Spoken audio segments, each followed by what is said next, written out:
Au lycée Louis Blériot de Cambrai, nous avons récupéré un robot Fanuc en juin 2021 en don en nature à hauteur de 9 500 € hors taxe. L'idée, c'est de faire une cellule aluminium avec un panel d'applicatifs pour pouvoir mettre en service le robot. Donc en fait, l'aluminium a été récupéré au sein de l'établissement, entre le stock, des montages d'anciennes machines. Voici la cellule. On voit bien qu'on va avoir l'interface pupitre sur le côté, la puissance en dessous. On a repeint le robot, repeint aussi une vieille armoire électrique pour pouvoir la récupérer sans la payer. Nous avons ici l'assemblage du robot, de l'armoire électrique, du châssis.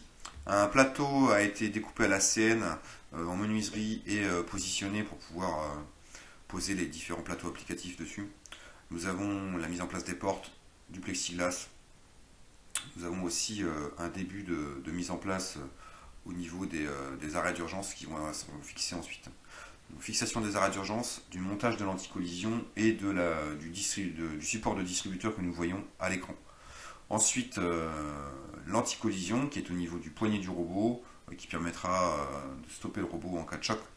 Le positionnement d'une grille sur laquelle nous viendrons mettre le pneumatique.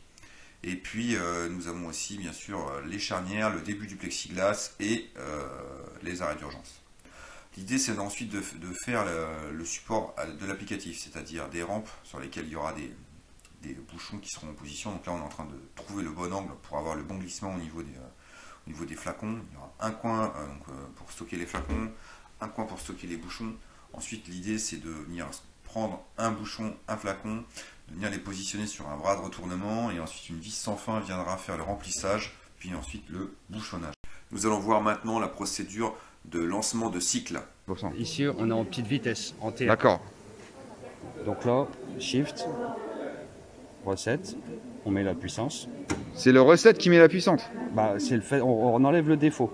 D'accord. Là, on a la puissance, et à partir de là, on peut sélectionner forward ou backward. Forward en marche avant, backward en marche arrière. Voilà. Donc là, on fait attention, on regarde bien le robot, et là, on va exécuter le programme. Automatiquement, on bascule à 10% parce qu'on a sélectionné T1. D'accord. Et là, on vient faire du lecture continue en point à point.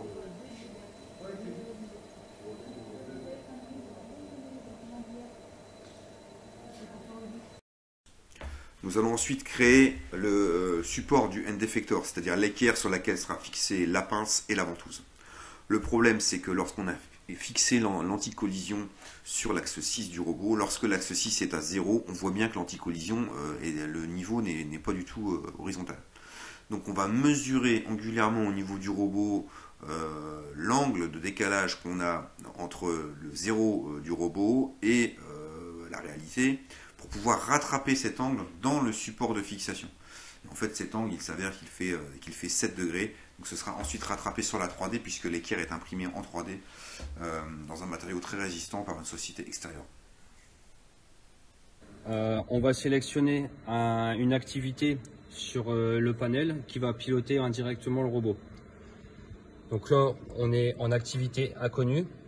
On va par exemple choisir soit la mise au repli, la mise à zéro des axes, une position pour le montage de la pince ou le démontage de la pince, ou l'activité, ici qui est montée, remplissage du flacon. On va ici sélectionner l'activité mise au repli. On la valide. On peut aller dans le mode de marche. Ici, nous sommes en manuel. On a bien un code cycle robot 1. Dans le programme principal, on va appeler le code cycle robot 1. On peut voir ici que j'ai bien la puissance du robot et j'ai plus qu'à demander mon départ cycle. Ici, on est en manuel. Le départ cycle, on l'a géré directement avec le bouton. Là, j'appelle la trajectoire repli via l'afficheur.